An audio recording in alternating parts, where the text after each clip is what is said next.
Olá pessoal, hoje nós vamos falar sobre movimentos. A ciência que estuda os movimentos é a cinemática e ela teve o seu desenvolvimento alavancado no século XVII pelas ideias de Galileu Galilei e Isaac Newton, que trataram o movimento de corpos através de modelos, utilizando referenciais, assim como a gente faz até hoje. Então eles apresentaram a ideia de movimento uniforme, um movimento em que a velocidade era constante, o movimento uniformemente acelerado, que tem a sua aceleração constante. Ele descreve, esses movimentos descrevem muito bem esses casos específicos no movimento macroscópico.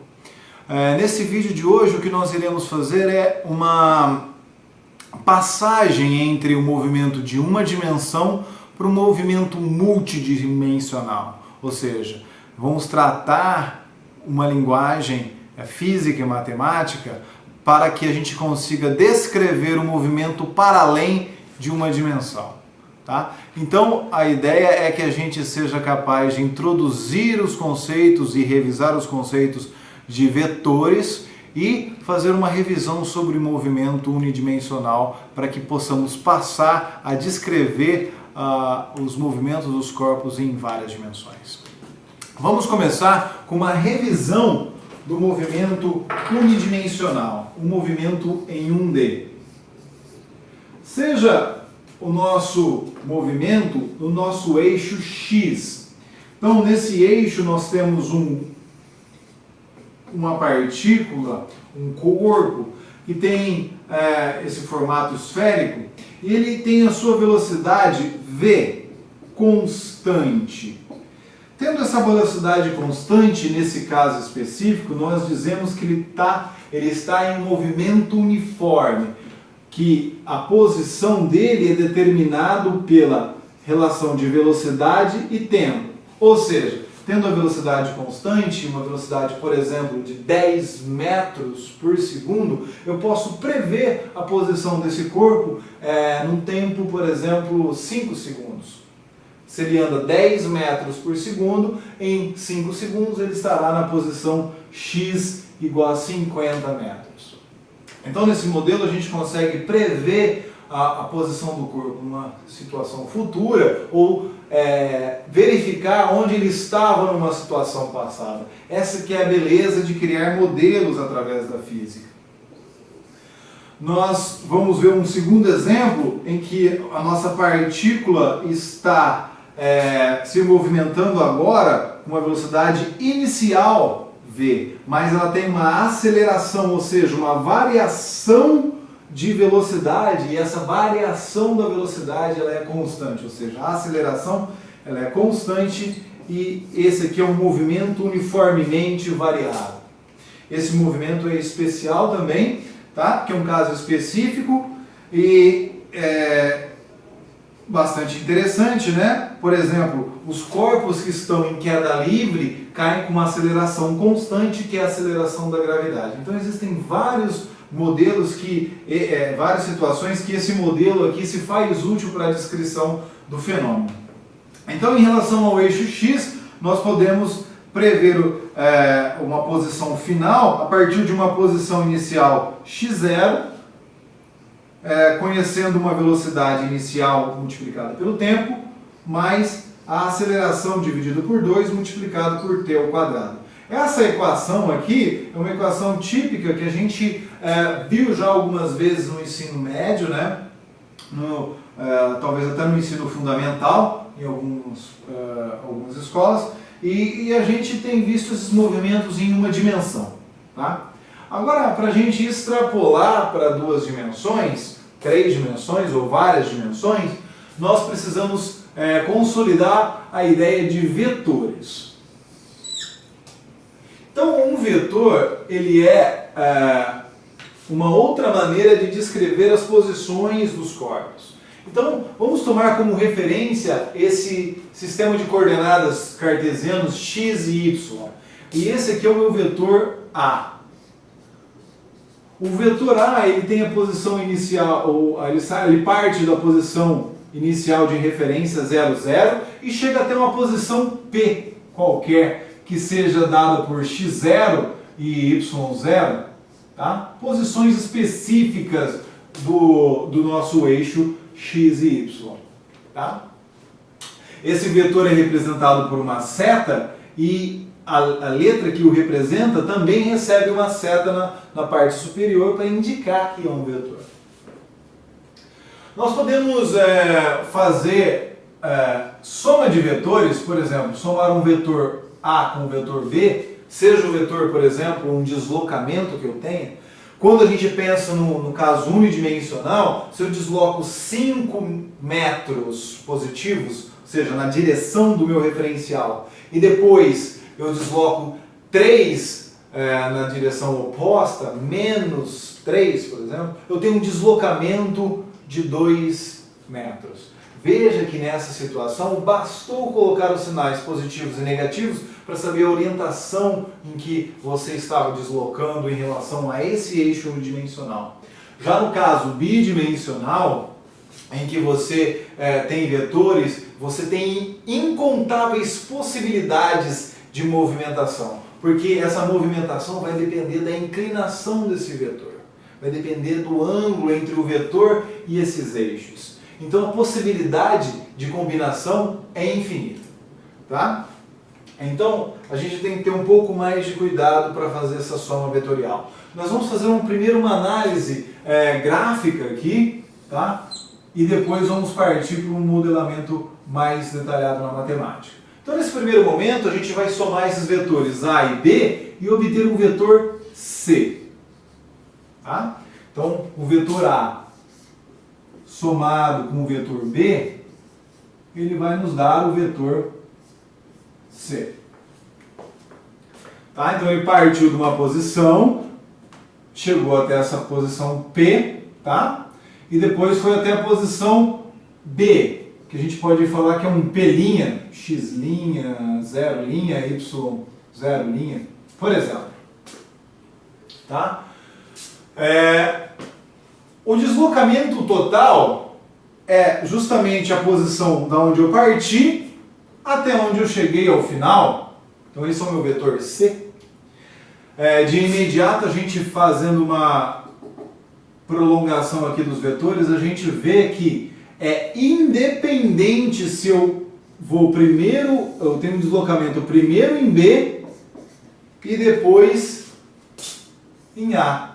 O meu resultado final é o mesmo, tá? Ou seja, a gente pode mostrar que aqui o vetor C também é o vetor B mais o vetor A. O resultado é o mesmo.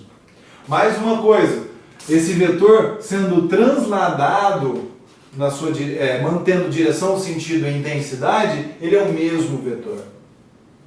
Tá? Então aqui a gente já mostra essas propriedades vetoriais. Também é de interesse introduzir o conceito de um vetor zero.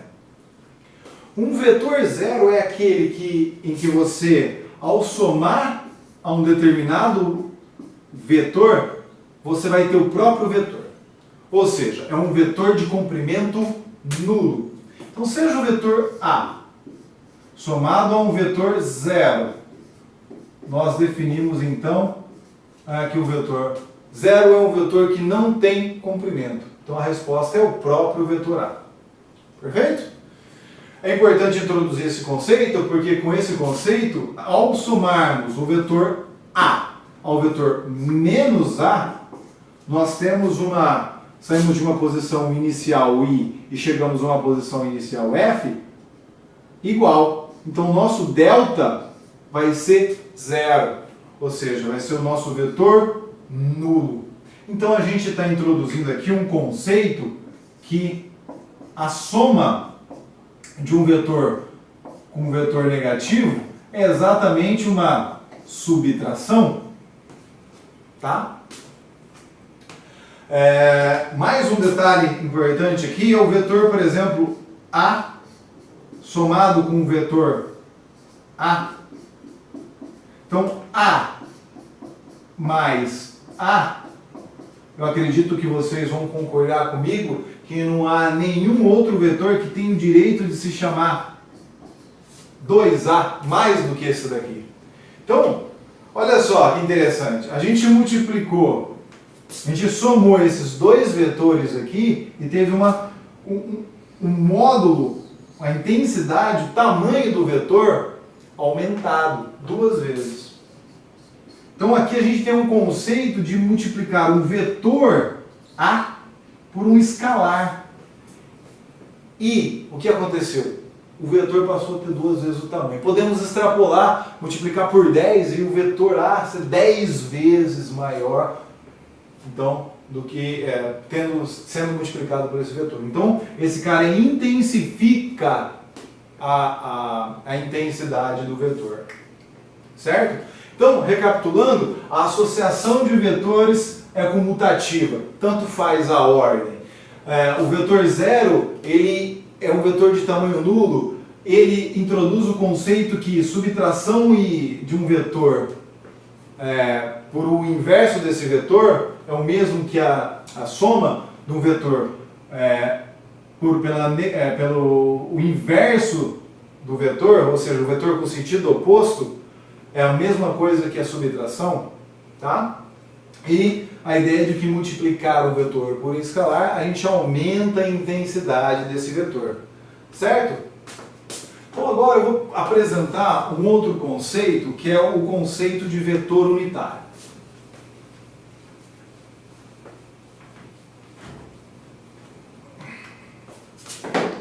Então seja esse eixo de coordenadas aqui, x e y, tá? Continuamos com o nosso vetor referência, o nosso vetor A, certo? E vamos introduzir agora dois vetores unitários, um em x, que é o vetor i, e o outro em j, que é o vetor j, outro em y, que é o vetor j. Esses vetores têm apenas uma unidade, e por ter essa unidade, eles são representados por um chapeuzinho. Então não existe nenhum vetor que vocês me lancem que eu não saberia descrevê-los em função de i e de j. Por exemplo, o vetor A. Se a gente multiplicar, fazer a decomposição desse vetor aqui em AX e AY, então basicamente o que a gente está fazendo é, utilizando o vetor A, decompondo o vetor A num vetor em I e J. Os escalares que multiplicam esse vetor unitário é esse escalar AX, que ele vem da origem até a posição em que você tem a projeção do vetor A em X, é o AX, esse é um escalar, é a componente do vetor, mais, isso multiplicado pelo vetor unitário na direção X, mais a projeção do vetor no eixo Y, tá? É o AY, multiplicado pelo o vetor unitário J. Então esse vetor aqui ele foi reescrito em função desses vetores unitários, tá?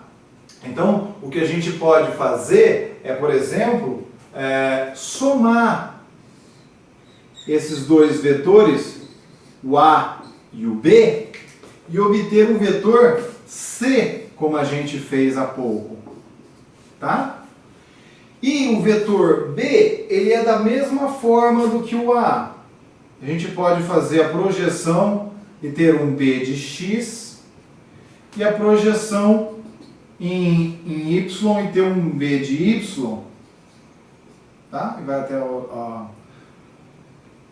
até a origem, depende da consideração, a gente está só projetando esse tamanho aqui, tá? Então B vai ser o vetor igual B de X em I mais P de Y em J.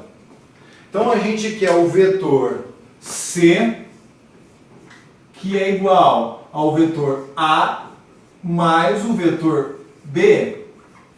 A gente pode dizer que o vetor A é o A de X, I, mais A de Y, J, mais B de X, I, mais B de Y, J, tá? E agrupar os termos em I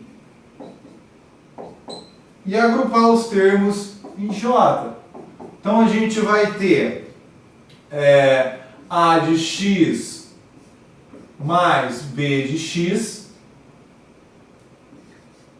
multiplicado por I mais A de Y mais B de Y em J. Tá? Então o vetor resultante, C, ele vai ser A de X mais B de X. Podemos dizer que o vetor, o componente do vetor em X, o C, em X, que é C de I vezes I, C de X, I mais C de Y, J, podemos dizer que o C de X é igual ao A de X mais o B de X. Assim como o C de Y é igual ao A de Y mais B de Y. Afinal, esse é o vetor, é o componente C de Y, que nada mais é do que a soma dos dois. C de X nada mais é do que a soma dos dois. Tá ok? Então esses conceitos são bastante importantes e ajudam a gente a elucidar os conceitos de vetores. Também muito usual é a forma de descrever os vetores com ângulos. Então seja o vetor A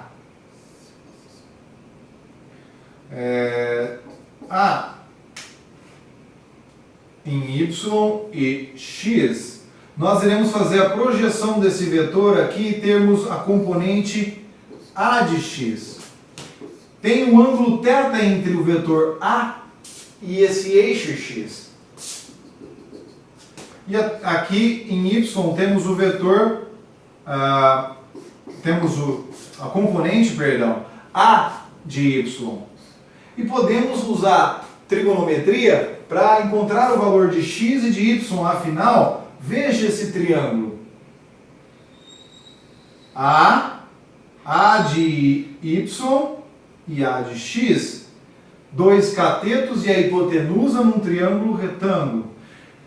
Podemos dizer que A de X é o A cosseno de θ. Afinal, o cosseno é o adjacente sobre a hipotenusa passa multiplicando.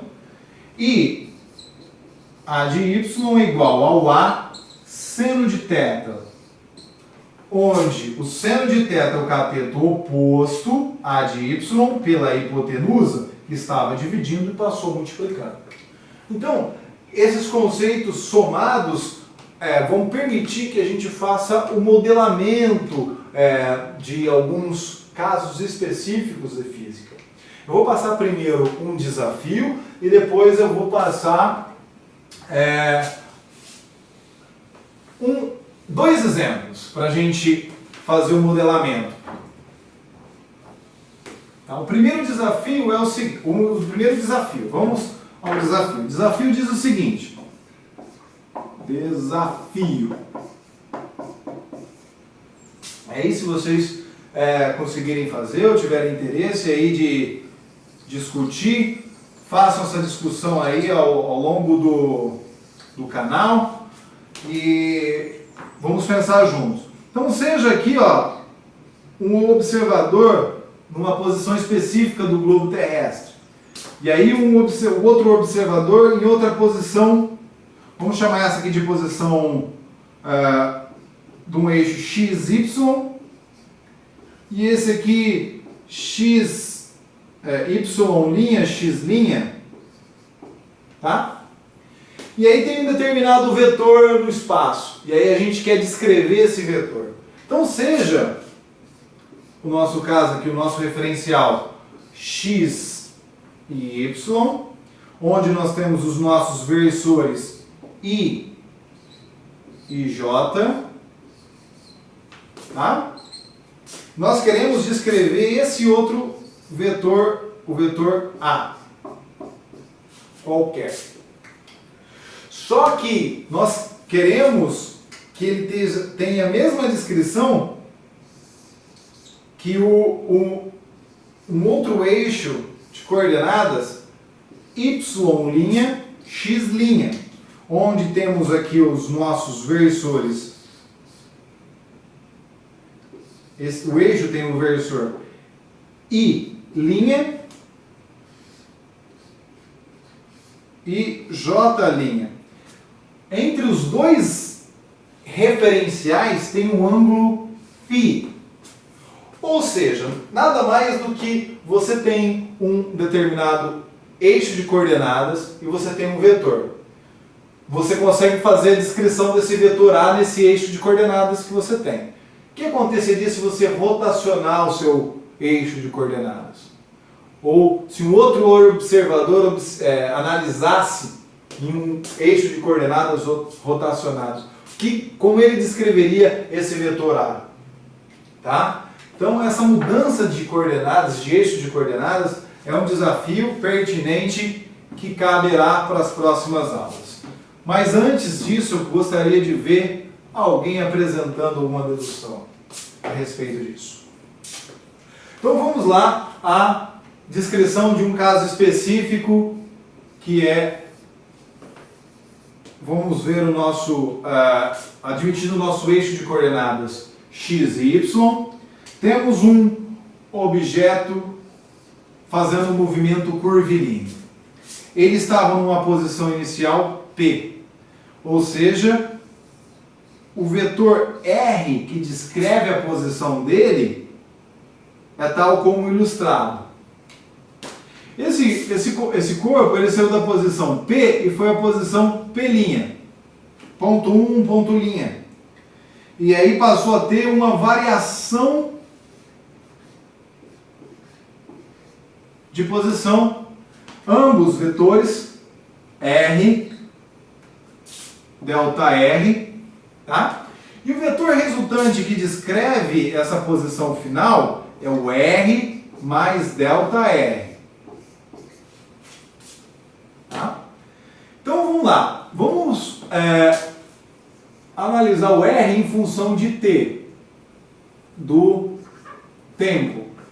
Então R é igual a um x de t multiplicado por i mais y de t multiplicado por j. Tá? Num tempo t mais delta t, então nosso vetor é xt mais delta x multiplicado tudo por i, é a variação do x ao longo, do eixo, mais y em função do tempo, mais delta y, multiplicado tudo por j. Tá? Esse é o nosso vetor t, delta t. Se nós fizermos distribuir o x de t e o delta x, assim como em y, em j e delta y, nós vamos ter aqui x de t e y de t, j. Esse é o r de t. Mais delta x e mais delta y, j. Esse é o sem preto. Esse é o delta R. Tá?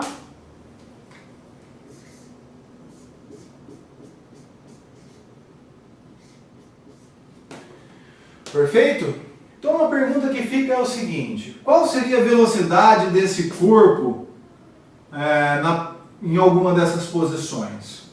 Então, para a gente definir velocidade, a gente vai definir a velocidade com um limite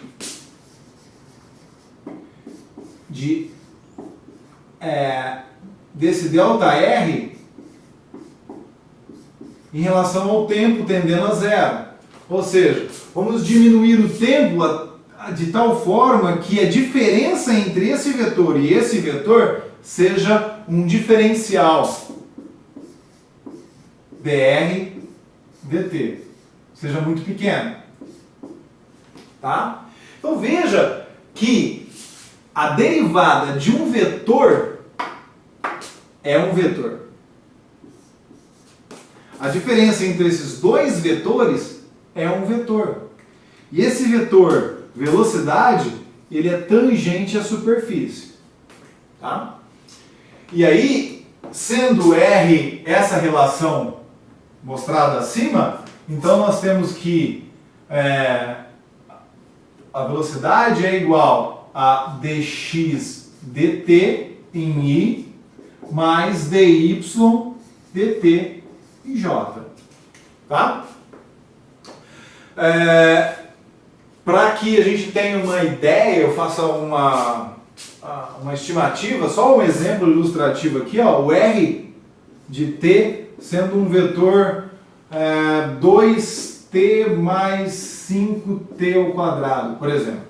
Se fizermos a derivada desse vetor, né, regra do tombo, o exponencial multiplica e perde uma unidade. Então vai ser 2 vezes 1, t, 1 menos 1, mais 2 vezes, que é o exponencial, passa multiplicando. 2 vezes 5, t, 2 menos 1. A resposta é 2 vezes 2, t elevado a 0 é 1, 2 mais 10t, t elevado a 1. Tá? Então nós conseguimos, só um detalhe, esse é um vetor na direção I e J, deve ser mantido, I e J, I e J. Perfeito? Esse é o vetor velocidade. Se nós fizermos mais uma derivada, teremos a derivada segunda da posição em relação ao tempo. Então podemos ter o conceito de aceleração definido aqui, tá? Joia? Podemos também tomar, por exemplo, a aceleração sendo o limite do tempo tendendo a zero na variação de velocidade com o tempo. Tá certo? Vamos então agora partir para um exemplo. Ou seja, vamos buscar aplicar esses conceitos vetoriais em modelos, em situações em que a gente procura modelar. Por exemplo, um canhão buscando acertar um alvo, o lançamento de projéteis. Existem diversos tipos de exercícios a respeito de lançamento de projétil. Então o que a gente vai fazer é um exemplo em que tenta dar conta da maioria desses problemas, né? É um exemplo genérico, que é um canhão, que é uma máquina de disparar bolas. Bum! Vai disparar em um movimento parabólico, um movimento balístico,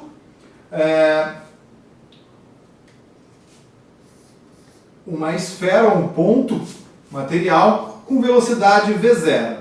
Essa nossa bala tem velocidade v0.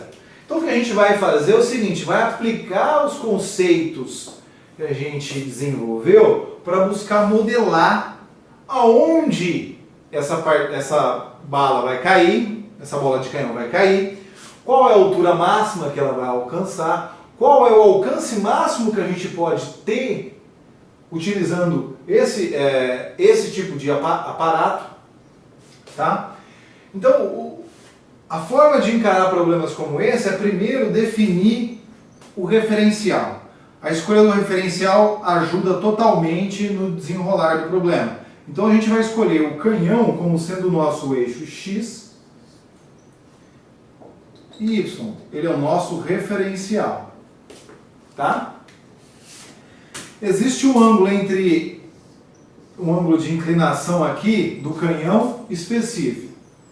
Nós vamos fazer o seguinte, vamos decompor esse vetor V0 em um vetor V0 em x, e outro vetor V0 em y. Podemos usar os vetores unitários ou simplesmente a relação de seno e cosseno. Então a ideia é que a gente decomponha esse vetor que tem um movimento que a gente não consegue lidar com ele, transformando em dois movimentos que a gente sabe lidar com ele. Porque uma vez que acontece a explosão, o canhão já não aplica mais força sobre essa bala. E a única força que vai estar atuando no canhão é simplesmente a força da gravidade. Ou seja, a bala vai ser puxada para baixo, pela força peso, e vai ter uma aceleração G, que é a aceleração da gravidade.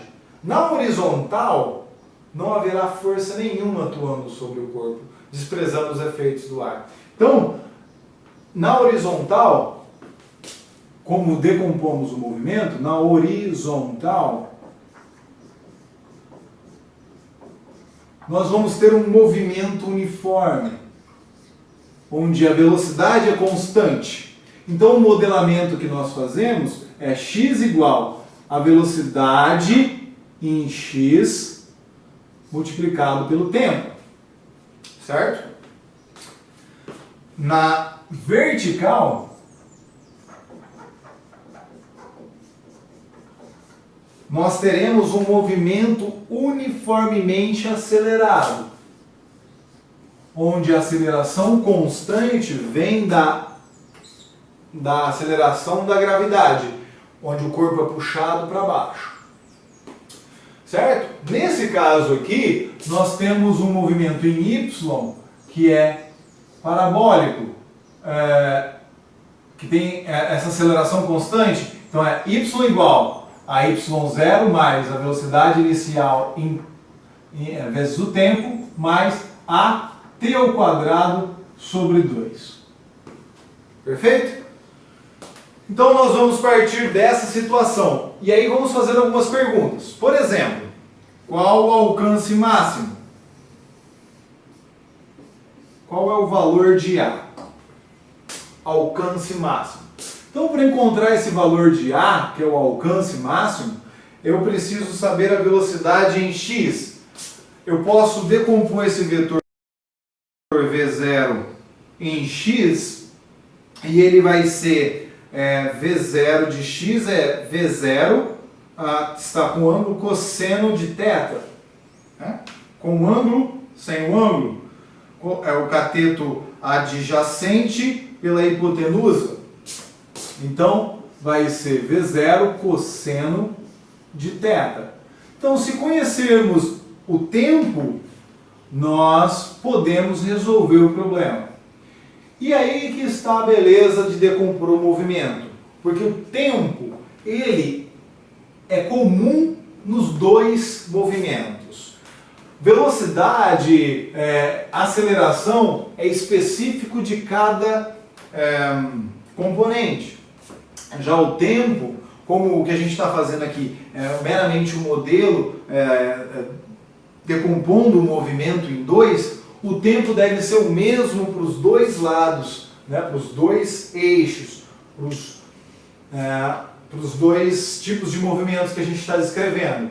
E no alcance máximo, a posição inicial I0 é 0, e a posição final de y, ele sobe até um valor máximo, e depois ele cai a 0.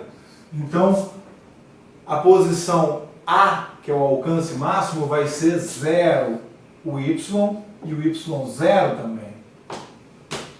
A velocidade em y, tá? Esse aqui é de y, ela vai ser V0 seno de θ, certo? Então vai ser V0 seno de θ multiplicado por t, e a aceleração nós vamos substituir por g dividido por 2t ao quadrado. Tá? Então, para resolver essa igualdade, essa igualdade nós vamos separar o v. Vamos ter 0 igual a V0 seno de θ, entre parênteses, menos gt sobre 2 multiplicado por t.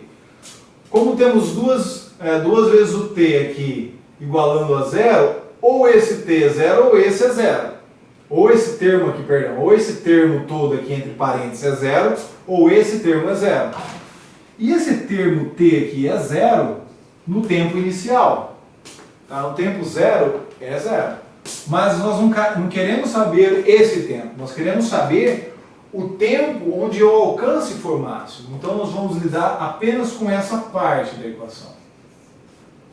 E dessa forma, sendo igual a 0, a gente vai jogar esse termo para o outro lado, ele vai ficar positivo, vai ficar V0 seno de θ igual a gt sobre 2. Nós queremos o tempo de voo. Para substituir na equação, esse tempo de voo é 2 vezes V0 seno de θ dividido por g. Certo? Esse daqui é o tempo de voo, muitas vezes perguntado também. Eu duvido, eu acredito que não seja adequado decorar todas as equações, porque vai chegar um momento que temos tantas coisas na cabeça e certamente não lembraremos dessa equação. É fácil modular, eu recomendo que seja feito esse modelamento com frequência. Então o que a gente irá fazer então é substituir esse t nessa expressão para calcular o alcance. Logo o alcance vai ser V0 cosseno de θ, o t é 2V0 seno de θ, dividido por g. Então, nós temos aqui um v ao quadrado, 2 cosseno de θ seno de θ, voltando às identidades trigonométricas, né? Voltando ao cálculo, tem uma relação que diz que seno de 2θ é igual a 2 cosseno de θ. Então já vamos fazer essa substituição aqui, ó. Então, seno de 2θ é esse termo aqui, ó. Tá? Tudo isso dividido por g. Esse é o nosso alcance máximo, o que nós nos propomos a encontrar. Então, seno é uma relação trigonométrica. E olhando para essa equação aqui, para encontrar o alcance máximo, veja, o seno deve variar entre 0 e 1. E então, esse valor aqui vai ser máximo quando o seno for 1. Né? O alcance vai ser máximo quando o seno for 1. Então tem uma escola que, antes de fazer os cálculos, falaria: você quer acertar um determinado corpo, mire nele. Então aponte direto nele. E aí com isso, se você fizer isso, o ângulo ia ser 0, o alcance ia ser 0. Se o θ é 0, o alcance é 0. Tem aqueles que dizem assim: mantenha a bola o maior tempo possível no ar para ter o maior alcance. Então, se ele jogasse com 90 graus, ela ia ficar o maior tempo no espaço e ia cair sobre a própria cabeça. Então aqui, ó, realmente o tempo seria máximo, porque o θ seria entre 0 e 90 seria 90 graus aqui. Θ seria 90 e o A seria 2 θs. Seno de 2θ seno de 180 é 0. Então o alcance também seria 0. Agora, como 2θ, a gente sabe que o ângulo, o seno sendo 90 graus, o seno é 1, então o θ sendo 45 graus, vai ter o alcance máximo.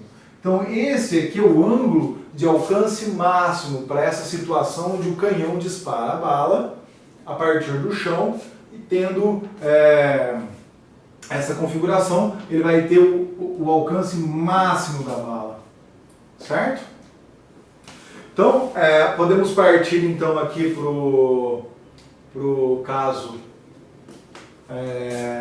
do movimento circular uniforme. Vamos fazer um segundo exemplo. Exemplo 2.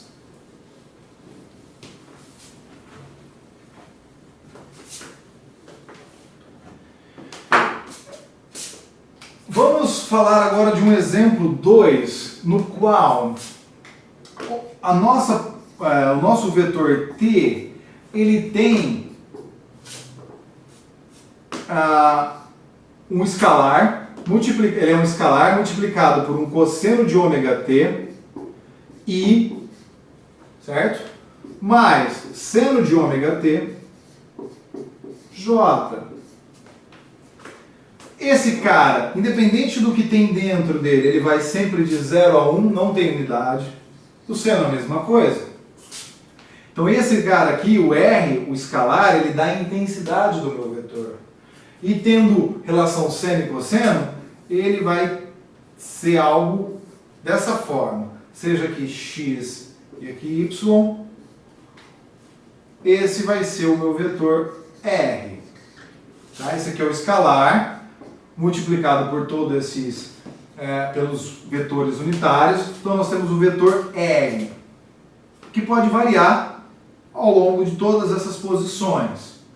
Ele pode ter, no caso desse termo ômega t ser zero, ele pode ter uma determinada posição e pode variar π sobre 2, π, a posição de ômega t, π, 3π sobre 2 num círculo, tá? 2π. Então, o ômega t, ele pode assumir 2π. Ômega é a frequência angular, é a variação do ângulo, 2π, pelo período, que é o tempo completo para dar uma oscilação. Ou 2π pela frequência. Se o período é o tempo para dar uma volta completa, a frequência é o inverso do período, é o recíproco, é o número de oscilações que eu tenho em um segundo. Tá? Então, se a gente vê esse quadro, podemos responder diversas coisas, como por exemplo, qual é o valor da velocidade desse corpo? A velocidade é sempre tangencial. Vamos ver como é que nós obtemos, a partir de uma expressão como essa, o vetor velocidade. Então, o vetor velocidade, ele é a derivada de R. Então, seja R de t igual a R cosseno de ômega t i na direção i mais seno de ômega t j. Então, o que nós temos é que a derivada de R em função a t, que é a velocidade, é então R.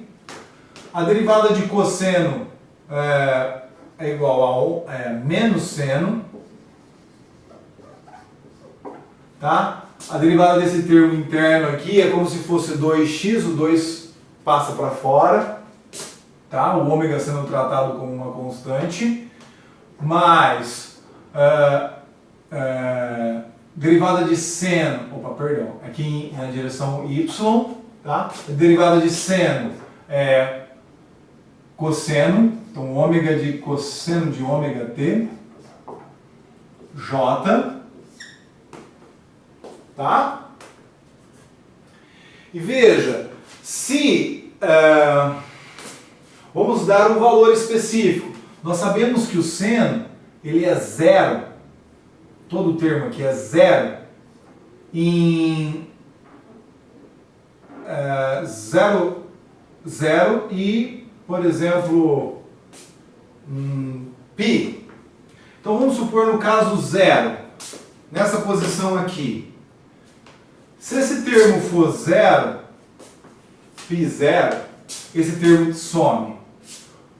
O vetor, então essa parte aqui vai ficar cosseno de ômega t, que cosseno de 0 é 1, então esse termo vai dar w, porque isso aqui é 1, tá? Esse valor vai ser 1, esse 0, esse termo desaparece, esse fica 1, 1 vezes ômega, então a velocidade é ômega r. Em que direção? O vetor está na direção J, certo? Direção J. Então, ó, nós teríamos nessa posição o vetor V, quando a partícula estivesse nessa posição, o vetor V tangencial à superfície na direção J. Eis aqui o vetor direção J. Eis aqui o vetor direção I, unitário. Certo? Então, veja que V é igual a dr dt e a variação completa do raio, né, do percurso, é 2πr, que é o perímetro do círculo, dividido pelo tempo. E 2π sobre t é o w, então logo V igual a WR. V igual a ômega R. Uma equação comum do movimento circular, como a gente esperava, certo? Se a gente fizer mais uma derivada, agora vamos obter a aceleração, tá? Essa aceleração, ela vai ser derivada do seno, vai ser o cosseno, então vai ser menos, de novo um outro w sairá, um w ao quadrado, cosseno de ômega t na direção i, mais derivada de cosseno menos seno, vai passar mais um w para fora, então vai ficar menos w ao quadrado seno de ômega t na direção j, certo? E esse termo aqui, ó, isolando o w, nós temos esse termo e esse termo, sendo o nosso, esse termo aqui multiplicado por esse r, é exatamente o nosso vetor r em t. Então veja que o a nada mais é do que ômega ao quadrado multiplicado pelo vetor r de t. Esse é um vetor. Tá? Só para que fique claro. Esse vetor A, ele é igual a menos ômega ao quadrado, um escalar, multiplicado pelo vetor. E sendo V igual a ômega R, como acabamos de mencionar, isolando o ômega, temos que ômega é igual a V sobre R. Aplicando na equação, obtemos o valor escalar da aceleração, sendo v quadrado sobre r. Tá? Esse é o valor escalar. Agora, o que diz essa expressão aqui? Ela diz que o A é igual ao R, tem a mesma direção.